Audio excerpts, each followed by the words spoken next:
Shalom para pemirsa yang diberkati oleh Tuhan.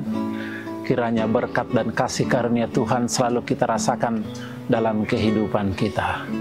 Saat ini saya berada di Villa Simarjarungjung, View Danau Toba, memberikan renungan bagi kita pada saat ini.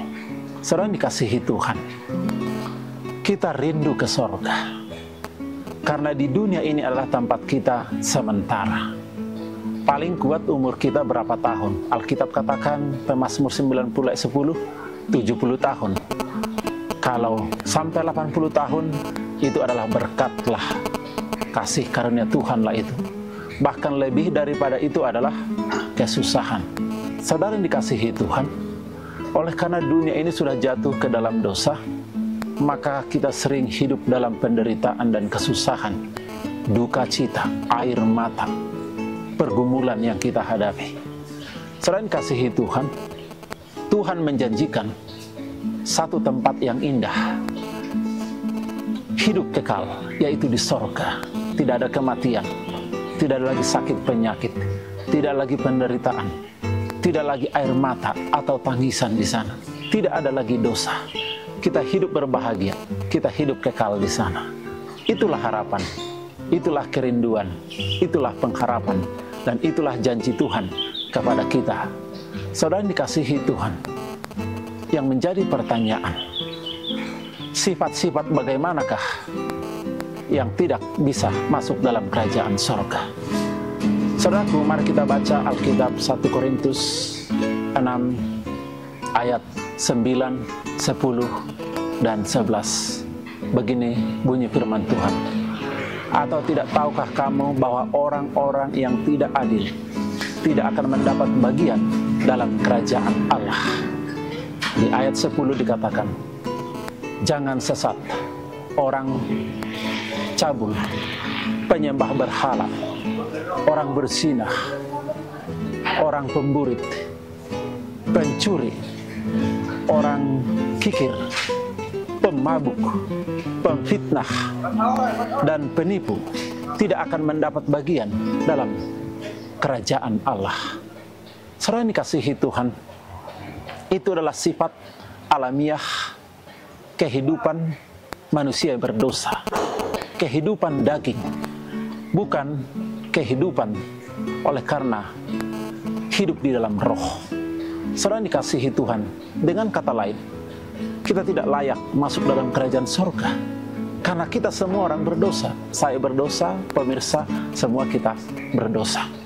Tapi Tuhan katakan dalam 1 Korintus 6 ayat 11, dan beberapa orang di antara kamu, demikianlah dahulu, tetapi kamu telah memberi dirimu disucikan, kamu telah dikuduskan, kamu telah dibenarkan dalam nama Yesus Kristus dan dalam roh Allah kita. Dengan kata lain, saudara dikasihi Tuhan, sebenarnya kita tidak layak. Kita orang berdosa, kita orang bersalah, kita orang yang tidak benar di hadapan Tuhan. Tapi oleh karena kasih karunia Tuhan, oleh pengorbanannya di kayu salib, darah yang telah tercurah, Dia membenarkan kita dan Dia menguduskan kita oleh Roh Kudus yang bekerja di dalam hati, di dalam kehidupan kita. Saudara yang dikasihi Tuhan, di dalam kehidupan kita ini, keselamatan itu adalah kasih karunia, pemberian Tuhan. Sebenarnya kita tidak layak menerimanya, tapi Tuhan memberikan kepada kita. Apa yang menjadi respon kita terhadap kasih karunia itu?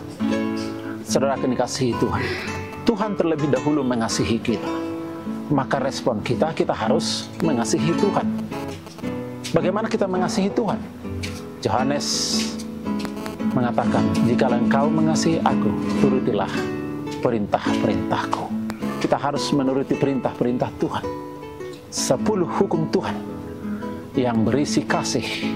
Hukum 1 sampai ke 4, mengasihi Allah. Hukum kelima sampai 10, mengasihi manusia, mengasihi diri kita sendiri. Saudara dikasihi Tuhan, ketika kita datang kepada Tuhan, ketika kita banyak mempelajari firman Tuhan, maka Roh Kudus akan bekerja. Maka Tuhanlah yang menguduskan, menyucikan kita.